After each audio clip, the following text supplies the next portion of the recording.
Hello there, I'm Kate and I sculpt. Today I decided to use my grubby little hands to make a grubby little Skeksis, Chamberlain from the Dark Crystal. I adore this film and the series that followed it, and thanks to this comment, I decided to revisit this old movie and give it a go despite the crazy amount of layered fabric on the body.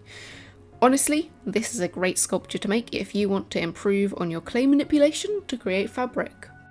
Jim Henson, the creator of this movie, made back in 1982, is someone who inspires me on the daily. I mean, I've already made Ludo and The Worm from Labyrinth, which is an amazing film, but The Dark Crystal is a lot darker in its tone, and the puppets in this movie are insane. My dream would be to work for a studio that uses special effects and puppets. I don't hate to admit it, but I absolutely despise modern day CGI. Bring back proper SFX, it is so much more charming, and in my opinion, will hold up better in the future. The movements might be a little stiff and expressions are a little hard to convey, but in all seriousness I love it. Random prop company, please hire me, I can make concept sculptures. Anyways, don't get me wrong, The Dark Crystal does use CGI at some points. The Age of Resistance, the series that came out recently, even more so.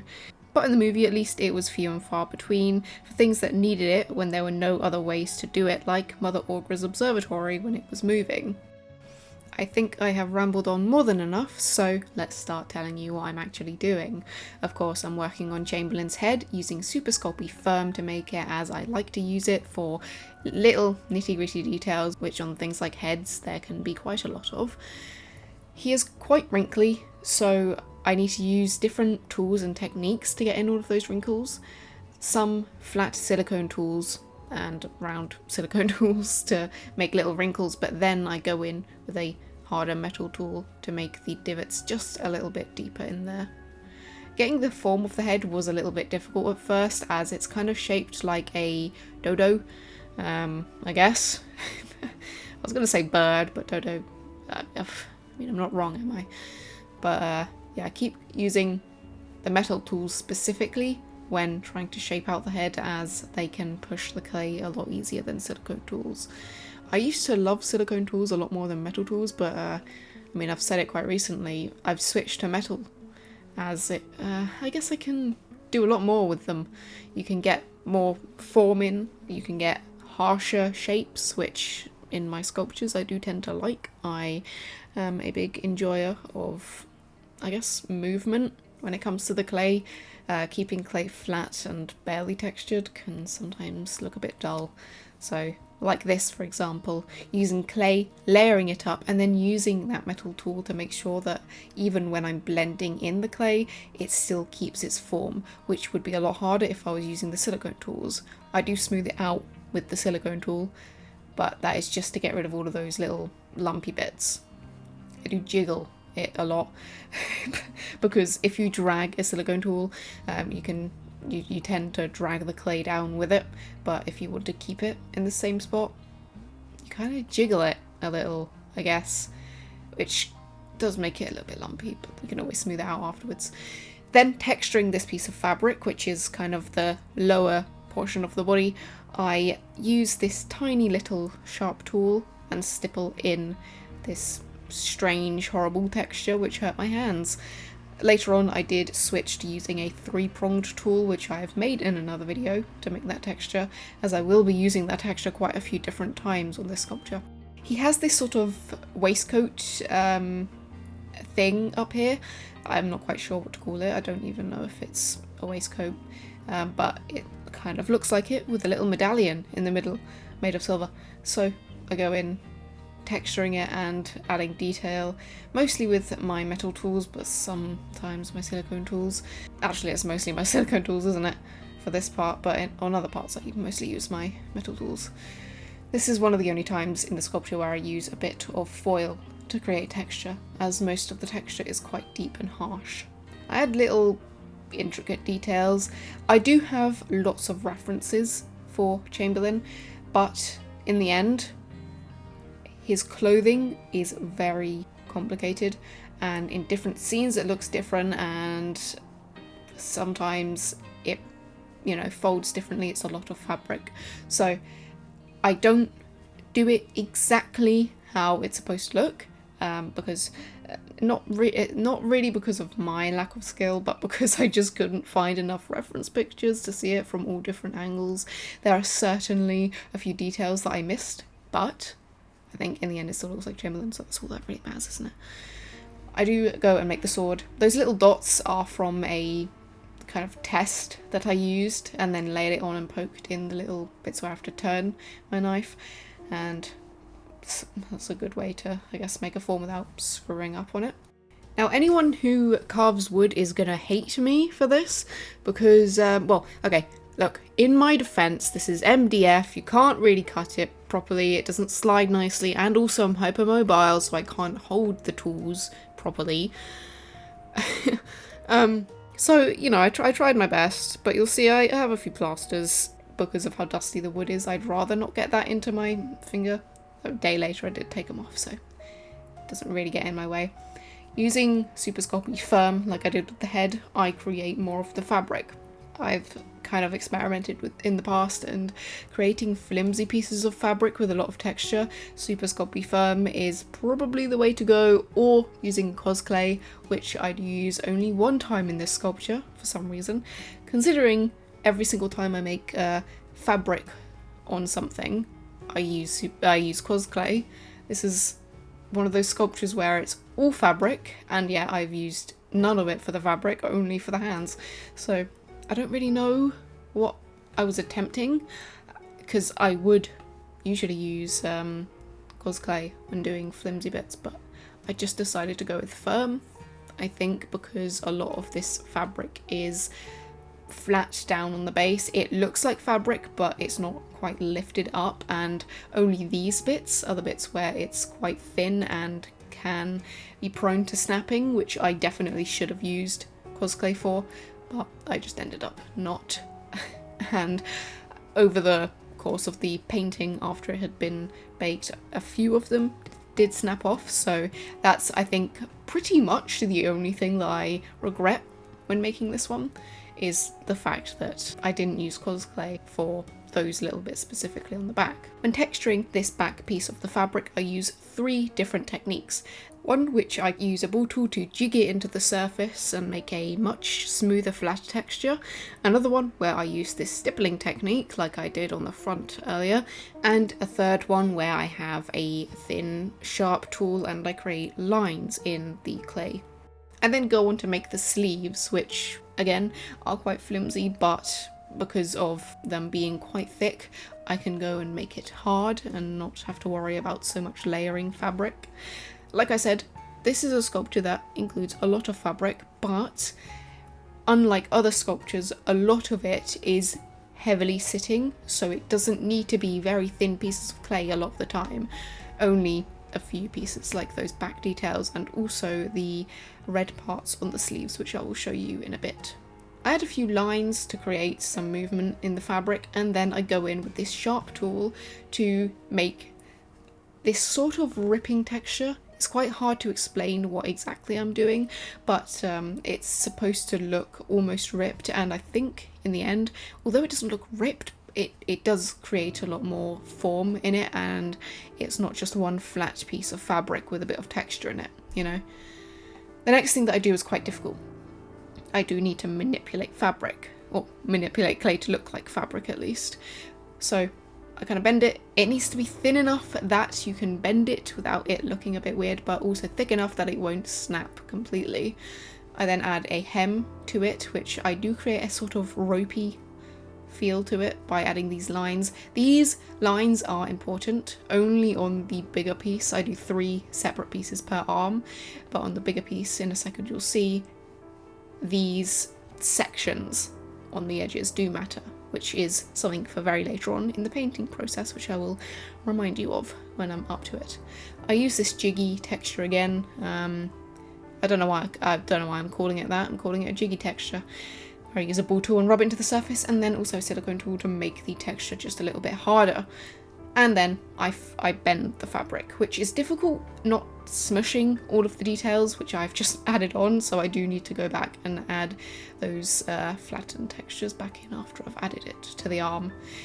This is the third piece, which the rim is thicker, which it is on Chamberlain's actual clothes, and also because there is a painting bit, like I said. The sections are important.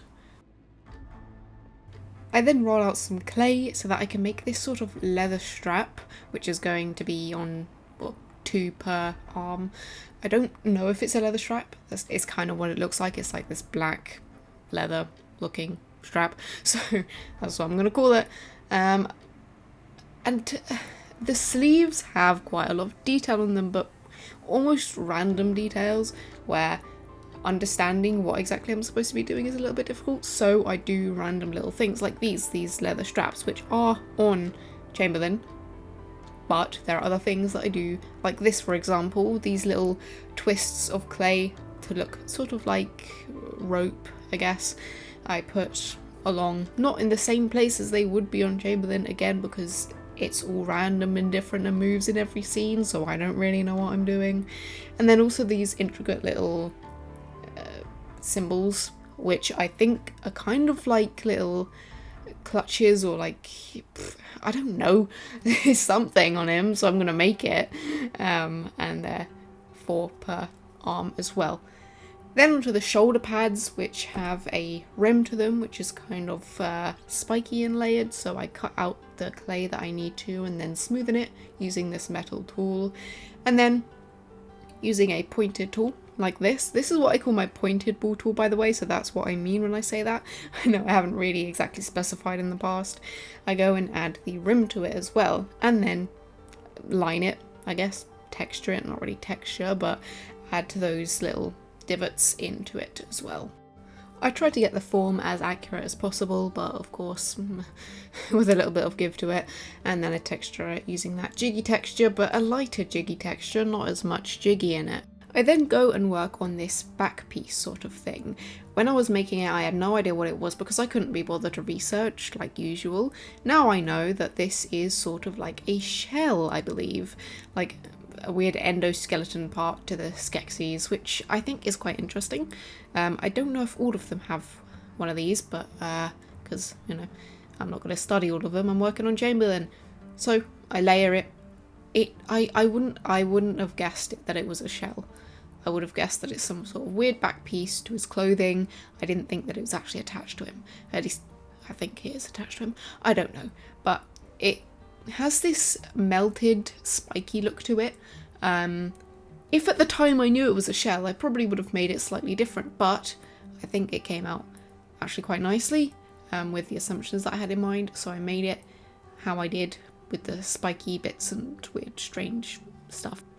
Now, knowing that it's a shell, I was right in the assumption that it was hard. So to texture it, I did this sort of mix of liquid Super Sculpey and Super Sculpey, kind of mixing it together. And I made this sticky sort of substance that I put it on the surface, which kept its form without texturing it too deep, but giving it a rougher texture, I guess. I think it came out quite well, especially you'll see when I'm painting it later, it looks great. He has this neck thing to it, I guess, to the piece of clothing, which I attach, and it's kind of spiky and yeah, it's like a neck sleeve, I don't know. And then onto the hardest part of the entire thing. I had to make these ruffles. 3 layers of ruffles, each getting smaller so that they can be layered, and I had absolutely no idea how to do it because I tried 3 separate attempts. First one, I cut out a circle and ruffled it. Second one, I had a block of clay and I cut into it to make ruffles. None of them worked until I did this, where I ruffled it, separated it, textured it, put it on his head, and then did the 3 layers separately. The 3rd layer, I don't think I made it quite as small as I was imagining it would be, but I think it fit well. I think if it were any smaller, it wouldn't look quite right. But anyways, back onto the sword. After baking the main part so that it's not flimsy all about, I make the handle to it, which is again quite intricate. It's made of gold. The form of it was a bit confusing because, again, trial by stone, there aren't many pictures of the swords themselves or the stone in the middle of it, so getting exactly what I was supposed to do down right was a bit difficult. But I managed, of course, like I always do somehow. And once I'm done with that sword, I do bake it so that it's stable. and then I work on the hands. Cosclay was my friend here, because what I needed to do was bake the hands and the sword separately and then curl the hands around the sword after. So the hands needed to be able to bend. Cosclay is how you do that. Using a bit of metal wire in the middle, then making the fingers using Cosclay around it, and then attaching it to the main hand. I made the hands. For some reason, probably relating to the fact that there's some sort of weird bird dinosaur thingy, they have 4 fingers. Unless I'm completely wrong about that. Otherwise then I'm an idiot. Who knows? I think they have 4 fingers. So make them. I texture them, of course, like the face, which is the only other part of skin which is shown on the Skeksis. It is wrinkly. Very wrinkly. So I texture it. And then once I'm done with it, I kind of have to bake it on this cork block next to the other one, so that it stands upright and that I don't lose any texture. I then put them into the sleeves and attach the sword with it, which again was difficult to get the sword kind of in between the fingers. I do adhere them using some extra clay, as if I bake it, you'll just be able to take the sword off afterwards. There are some ruffles around the hand, which is pretty much the final detail of Chamberlain. The last thing that I have to do before painting is add the rim to the base, as I don't want it to just be a flat base. I want it to look like a piece, you know, like a piece. I don't know what I'm saying. The very last thing that I have to do before painting is attach it to the foil of the baking tray, so that it would sit flat on the ground, which is the first time I've ever done that, and it came out quite successful. I just had to shave off the excess afterwards. It was quite nice. I'll definitely use that in the future. A lot of my sculptures sit kind of slightly raised at the corners, which is very annoying. Anyways, enough about that. I start painting. The bottom is a very dark blackish brown creamy look to it. I was on the fence about what colour exactly to make the ground. I was going to do it lighter, but then I realised I kind of want it darker, because I want this whole piece to be quite dark, quite grimy, like Chamberlain. The rim has this silver colouring to it, as I want it to look like metal. The first part of painting on Chamberlain is to get this back part down, which is black, or blackish grey. While it's drying, I paint other parts like the front. There are 3 sections to the front which have the same base colour, which is this lavender grey. It's the arms, the underside of them at least, the lower torso part, which I'm painting now, and the upper torso, which is where that kind of waistcoat thing is. It's all painted the same colour initially. I'll come back to it in a second. Then I dry brush on the back, a very slightly darker grey than black, and then a few parts get the silver treatment, which is just a bit of silver. I mostly focus on those little stipply bits, but also on the flaps to give them a little bit of definition too. Then I use a wet wash, which is just very watered down paint, a very dark colour of it, so that it sinks into the cracks, which is perfect for the texture that I've done, all of that stippling. Another thing that I do, which I don't really show, is I do separate colours. So on that top there, I sprinkled just a few sections of a very light pink on top of that grey, which gave it sort of the tone that it's a little bit more purple, which is what I like, as I guess the grey parts on Chamberlain around his front are sort of lavendery toned. And then onto the red pieces of fabric. I think this is sort of the turning point of the sculpture, where that colour comes in and I realise that, oh, it actually looks like Chamberlain now. So I layer it on. I do realise after a little while that this red is a little too orange toned, where I want it to flip the other way and go a bit more purple toned. So when doing both the dry brushing and the wet washing later, I do make it a little bit more purpley, so that's kind of how it looks in the end. I think Chamberlain as a character, even though there is a lot of red on him, there is a hint of purple undertones everywhere, which I quite like. I love the colour purple.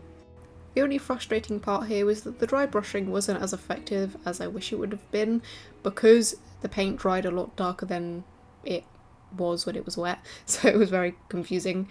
But I added this wet wash of a very dark red into the cracks, and that really upped that contrast. I also added that colour on the rims here as well, and onto the little, I guess, pieces of rope-ish. And then when the contrast was where I wanted it to be, I switched on to doing the very dark greyish black details, like the leather bits, that sort of section in the arm, the rim to the shoulder pad, and also those lines that I was talking about earlier. Remember when I said that on that sort of rim it was important that I do the sections? That's why, because I needed that black kind of interchanging between each of the sections there. Then a light dry brush, just a slightly lighter grey, and then a gold. It's a dolled out gold, it's not a yellow gold. I hate yellow gold so much with a passion. This is a more dulled out gold, mixed slightly with silver so that it looked a bit more subtle. It's not just blaring yellow at you. Then onto the ruffles, they are black there, as well as this upper part of the shell. While I wait for that to dry, I go in with another wet wash. I was kind of unhappy with how the contrast was on the shell there, so I went in with that darker colour like I did with the red on the sleeves, and I kind of just shimmied it into those bits kind of under each of those flaps on the shell, and when it did dry, the contrast looked amazing. Using silver, I dry brushed, or it's kind of a dry brush, it's kind of an in-between, onto the ruffles, and also added little specks of gold, the same kind of gold that I added on the arms earlier. Then working on the face, I had three main colours: blue, lavendery purple in the middle, and then a pinkish magenta at the end, which I blended out, going from dark blue to from the back of the head to the light pinkish to the front of the head. The blending was quite nice. Remember, if you do want to blend, you want your paint to be quite thin, quite watery, or at least very new paint. I do use a wet wash, a bit of dry brushing on top, which I don't show, just to really highlight all of those little wrinkles, and then doing all of the extra details on the face like the eyes. My hand was trembling. Then onto the sword. Gold for the main handle and part at the bottom there. There's a bit of a gold middle running up, which also blends into silver for some reason. And then for the main part, the rest of the actual blade is silver. But back on the gold, there are little red gems sprinkled about, so I add a darkish red, slightly lighter red, and then a white as the tint on top. But you can't really tell, I don't think, in the end, that they're there really. It's not something you're really going to look at. When doing the silver, it was quite difficult as it kept going into that crack there, so I did use a wet brush just to separate the raised area and then the actual blade below it. The final thing I have to do, at least in the painting, is to do the hands, which I use a dark brown, a wash, and then the dry brush on top of a much lighter colour. Once I've tidied up all of the extra little bits that I need to, I do the final thing, which is adding the gloss to the eyes and to the sword. And once that is done, Chamberlain is finished. This is one of those rare makes where everything I've done really adds up together to make a stunning final piece, if I do say so myself. I'm so glad the painting went as well as it did. Usually that's where things go downhill, but I feel like it went perfectly. I'll be sure to make more from the Dark Crystal in the future, maybe even Labyrinth too, as it's an amazing classic and I can't get enough of those puppets. If you've seen them, let me know. Did you like Labyrinth or the Dark Crystal more? It's a tough decision, but I think the Dark Crystal takes the cake for me. It's the combination of dark puppets, really nice scenery, amazing story, and the world building that draws me in. Not to mention the show, which came out a whole 36 years after the movie and developed on pretty much everything. Still upset that there was never a season 2. Thank you so much for sticking around till the end, and I hope you had as much fun watching as I had making. If you decide that whatever I've made has somehow inspired you, then you can tag me in an Instagram post and I'll be sure to have a look. If you'd like to see more in the future, make sure to subscribe, and I hope to see you all next time. I love you guys.